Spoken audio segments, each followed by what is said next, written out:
Hi, everyone. Welcome back to Lecture 3.3, where we're going to address social problems related to race. So let's first look at here how we can get individual action to combat racism, right? It's very difficult to move the stick here on this, right? To get to a place where we can combat actual individual prejudices. It's hard to just walk up to someone and kind of point them in the face and say, hey, you're not going to be racist anymore, right? It doesn't really work like that. It's a very difficult, oftentimes long process if you're speaking with someone who has been, seeing the world and through this prejudice lens for their entire lives. There is a documentary here. If you are interested, I do think it is possible. I've spoke about this, in the previous lectures here on race, but this idea of the contact hypothesis, right? Interracial contact between people of equal status and cooperative circumstances can cause people to become less prejudiced, right? They abandon old stereotypes. And one documentary that shows this in process is called The Passion of Daryl Davis. Oh, sorry, it's called Accidental Courtesy. But it's about a musician named Daryl Davis. And Davis is a black blues musician from the city of Memphis. And, he's a little bit older than me. He's probably in his 60s. He grew up in Memphis there, playing music and, is actually doing really well for himself as someone who was a paid musician, really. There's not a whole lot of those spots available. So, if you can live a life off of, being able to create and play music, then, you're probably doing pretty well for yourself. And this is the sort of life that Davis had. But what he saw was in the beginning of the 1980s, 1990s, there was a turn away from the blues and towards more, what we consider country and Western music today. So Davis found himself touring across the South, playing in smoky bars and small places like that. And oftentimes he found himself as the only black man who was in these buildings. So he would often sit down and, he would find the guy with a Confederate flag on his hat, and sit down at the bar next to him and strike up a conversation. And Davis's whole point is this notion that, how can you not like me? How can you dislike me if you don't know me? Right. And of course, that's the nature of stereotypes and prejudice, right? That, you don't necessarily have a wealth of knowledge to build upon, right? You don't have these types of social interactions that have created an understanding of people who are different than you. So, kind of this documentary goes through Davis's shtick and shows what he does. And, I'm pretty impressed overall by Davis. He has, he has a room in his house where he's collected all these old robes from people who used to be members of the KKK, who have, got to know Davis, became his friend, and basically, as of that contact, got rid of these, racist and prejudiced ideas that they held. And sort of as a token of that, they would give their robes to Davis, and he kind of keeps them in a room of his house for sort of this weird shrine. I'm not too sure about the whole thing, but that's what he does, and I can respect that. Now, if you watch the documentary, there's a very interesting interaction that takes place at the very end, and it is Davis speaking with, really disagreeing on tactics with Black Lives Matters protesters in Baltimore after the death of Freddie Gray. And I think that conflict that you see in the documentary is really sort of the conflict between how do you change individuals versus how do you change social structure.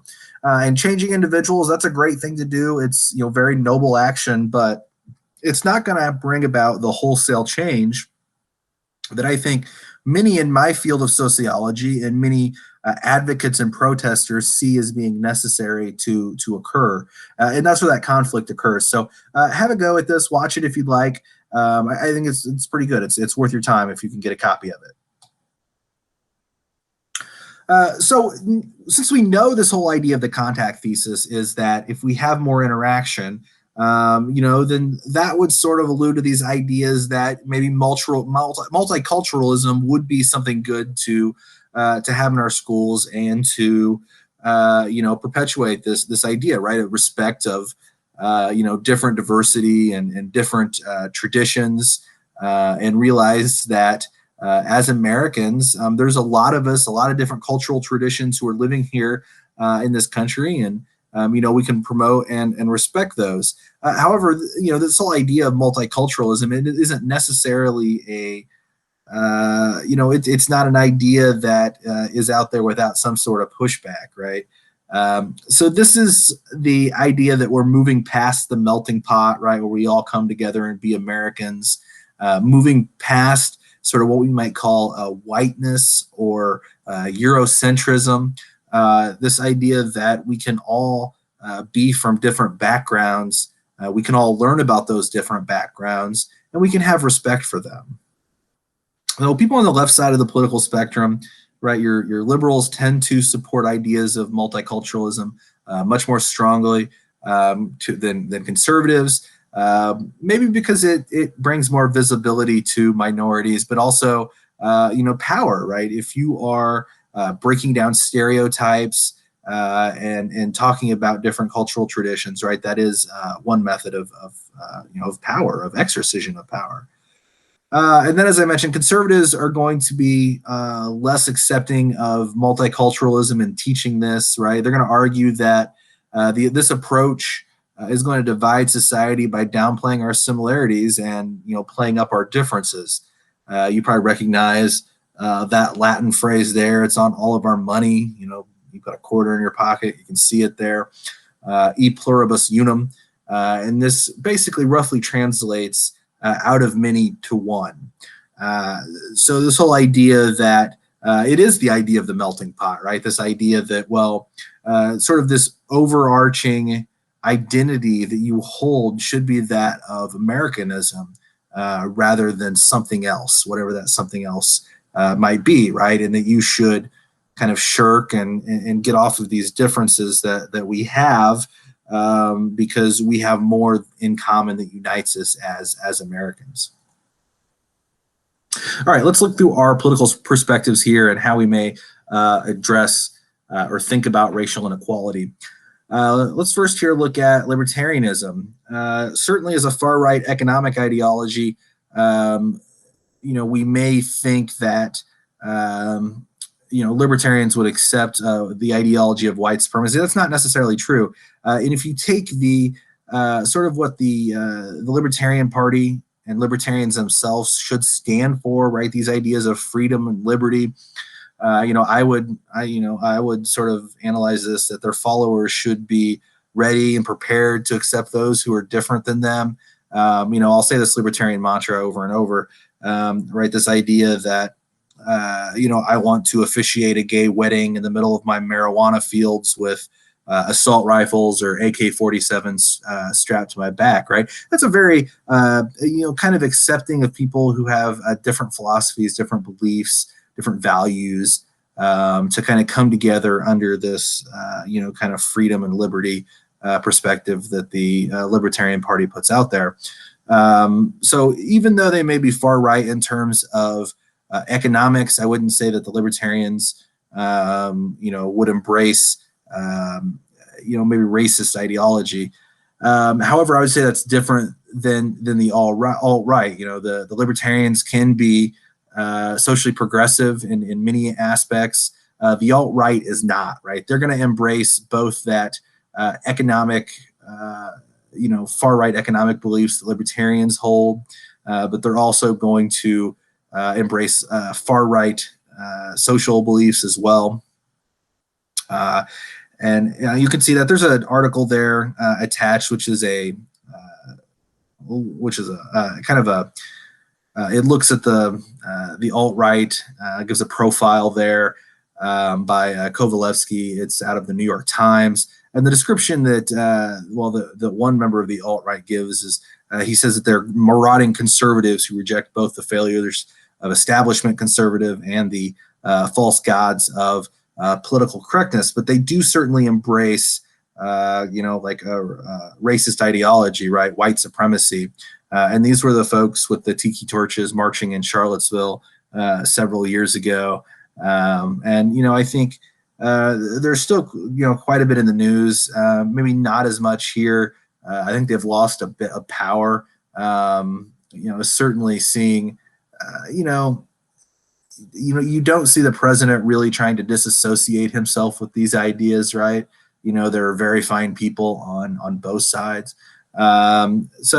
Interesting. I would say libertarians are going to reject this, white supremacy, while the alt-right is going to accept it here. Moving on to conservatives. Conservatives, of course, believe that individuals are responsible for their own social economic standing, right? That bootstraps mentality. If you don't have enough of what you want in terms of money and wealth, well, just work harder and, you'll get there, maybe attain a degree or so. And conservatives would say that everyone has the ability and power, or should have the ability, to be able to do that. Conservatives are going to emphasize that if some minorities are more successful than others, then cultural differences are at fault, right? This is Oscar Lewis, right? This is the culture of poverty. That there is something in Puerto Rican culture, as Lewis said, that makes people lazy. We know that that's not necessarily true, right? You're judging an entire, maybe there's fatalism involved, seeing that it doesn't necessarily matter how hard you work, you're still going to be stuck in that position. Conservatives are going to believe that social standing is reflective of individual ambition, right? Importance that an individual places on schooling and their commitment to hard work. It also assumes that, you're going to have all of your basic needs met, which I think is a significant assumption for many families in this country. Conservatives tend to oppose affirmative action because of their belief that it limits individual freedom, right? You can see Abigail Fisher was, I put that court case in the lecture 3.1 there, but I didn't really go into it all that much. But this was sort of her belief that because she was a legacy, her parents went to the University of Texas, that she should have a spot there. But that's not necessarily true, just because her grades may have been slightly better than minority candidates. But that doesn't take into account all the other privileges that Abigail may have received at other points in her life. So interesting conversation there. Conservatives tend to be against affirmative action. They even call this reverse discrimination, right? Discrimination of the majority. So moving on here to have a look at liberals. Societal factors such as prejudice and discrimination rather than cultural differences, right, are the main reason for racial and ethnic inequality in the United States. Liberals would say that inequality is so deeply rooted in our social organizations, right, that a level playing field cannot possibly exist without some sort of intervention, right, some sort of regulation on colleges, on the economic system. Right, these things need to be put in place. Liberals tend to see affirmative action and other social programs as necessary correction against historical prejudices and discrimination. And then finally here we'll conclude our lecture with radicals, right? So the far left, socialists, radicals, communists, anarchists, whatever you want to call them, something greater than these liberal reforms of affirmative action are going to be necessary to end the problems that we have with racial inequality here in the United States. As long as capitalist society is going to view workers simply as a supply of labor, there is little reason to believe that exploitation and oppression of the working class, right, regardless of race, color, creed, will end.